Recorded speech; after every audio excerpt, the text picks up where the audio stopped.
السلام علیکم پیارے پیارے ننھے منھے بچوں، امید ہے کہ آپ ٹھیک ٹھاک ہوں گے اور آج کی کہانی کا انتظار کر رہے ہوں گے۔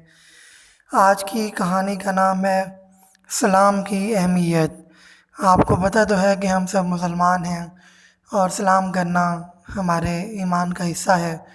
سلام کرنے سے آپس میں محبت بھی بڑھتی ہے۔ تو اس کہانی کو لکھا ہے دانیال حسن چغتائی نے۔ بڑھتے ہیں آج کی کہانی کی طرف۔ احمد ایک اچھا بچہ تھا۔ وہ پڑھائی میں بھی بہت دلچسپی لیتا تھا اور سب لوگ اس کی خوبیوں کے گرویدہ تھے، مگر اس کی ایک خامی ان سب خوبیوں پر پردہ ڈال دیتی تھی، اور وہ یہ تھی کہ وہ کسی کو سلام نہیں کرتا تھا۔ آج بھی یہی ہوا تھا۔ وہ اسکول گیا ہوا تھا اور اس کے والدین اسکول سے واپسی کا انتظار کر رہے تھے تاکہ سب اکٹھے بیٹھ کر کھانا کھا سکیں۔ جو ہی باہر سے اسکول وین کی آواز آئی، احمد کی امی نے فوراً دروازہ کھولا۔ وہ گھر میں دروازہ کھلتے ہی داخل ہوا اور اپنے کمرے کی طرف چل دیا۔ منہ ہاتھ دھوئے اور کپڑے تبدیل کرنے کے بعد سب کے ساتھ کھانے کی میز پر آ کر بیٹھ گیا۔ احمد کے والد نے مسکراتے ہوئے کہا، بیٹا آج تو تم ہمسایوں کی بکری کی طرح بن گئے ہو۔ احمد نے سٹ پٹا کر کہا، میں بکری کی طرح کیسے بن گیا؟ تم جانتے ہو کہ کل پڑوسیوں کی بکری غلطی سے ہمارے گھر آ گئی تھی، اس نے بھی سلام نہیں کیا تھا۔ اسی طرح جب تم سکول سے گھر آئے ہو تو تم نے بھی کسی کو سلام نہیں کیا۔ اب تم بتاؤ کہ تم میں اور اس بکری میں کیا فرق ہوا؟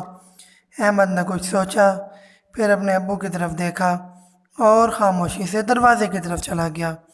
وہاں سے سب کو کہا، السلام علیکم ورحمۃ اللہ وبرکاتہ۔ تو پیارے بچوں، آپ جانتے ہیں کہ اگر صرف السلام علیکم کہا جائے گا تو 20 نیکیاں ملیں گی۔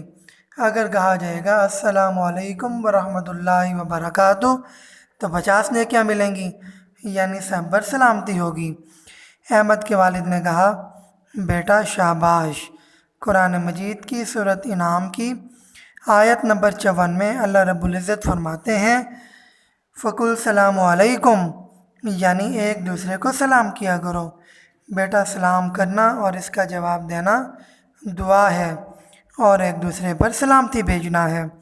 جی ابو، میں انشاءاللہ اب سب کو سلام کیا کروں گا تاکہ میں دوسروں پر اور باقی لوگ مجھ پر سلامتی کی دعا بھیج سکیں۔ ابو جان نے احمد کو شاباشی دی اور پھر سب ہنسی خوشی کھانا کھانے لگے۔ تو پیارے بچوں، جیسے بکری کی مثال سے احمد کو سمجھ آ گئی، آپ کو بھی امید ہے سمجھ آ گئی ہوگی اور آپ سلام جیسی نیک عادت کو اپنا لیں گے۔ تو آج کی کہانی ختم ہوئی۔ جلد ملتے ہیں اگلی کہانی کے ساتھ۔ اللہ حافظ۔